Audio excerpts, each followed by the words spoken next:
The West Indiana Central Business Hub's COVID-19 emergency response team recently published a report from local businesses. It talks about their experiences operating during the pandemic. Kristen Craig with the Terre Haute Chamber of Commerce says the responses came from 6 local counties, although a majority came from Vigo County businesses.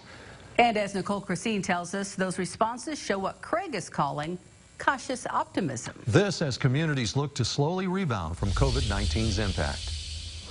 At 7th and Elm Bar and Grill in Terre Haute, COVID-19 restrictions hit fast and hard back in March. When we found out what was happening, I think it was March 16th on a Monday, we had to have a meeting with a few of our key people and just redo an entire business plan to make sure we still had some sort of income coming in.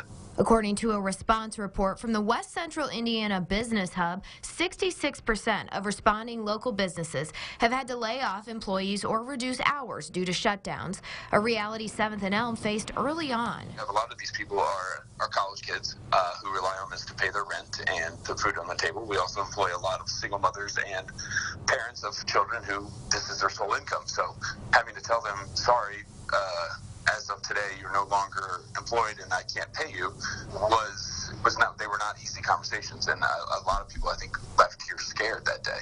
Fast forward to now, several businesses have received assistance and been able to open their doors under the current stage of Indiana's reopening plan. PPP loans have come out. Then we've been able to work with employers on, okay, you've received PPP. How does that affect what you've already done in terms of layoffs with your employees? What could you do differently? How could you bring them back? Kevin Hellman says 7th and Elm is following capacity guidelines, but there are still plenty of variables to navigate as the bar reopens. It's hard to judge, how many people are going to show up? How many employees do I need? Am I going to be able to, now that I have employees coming back, do I have enough hours and money coming in to make sure that they are getting a living wage? Nearly 20% of businesses in the response report said they expect it to take 12 to 24 months to return to pre-COVID-19 sales and staffing, but more than half said they aren't likely to permanently close. We are really good at being able to kind of buckle down, cut costs where we have to, be able to, kind of scrape by. And so I think you're going to see a lot of businesses have that really kind of scrappy attitude, frankly. Hellman points to community support as a huge boost the past couple of months. We have had a lot of people, especially in those first few weeks, just coming in and buying gift cards. So it helped us, get some money in for that really difficult time, and they have something to look forward to once this is all over. And Hellman says he does believe it'll be over eventually. It's just a matter of when.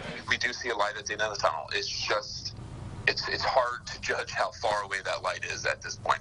In Terre Haute, with local news that matters, Nicole Christine, WAWV. And for more information, the response report, as well as the 7th and Elm's current protocol under state guidelines, are on our website. Just go to mywabashvalley.com.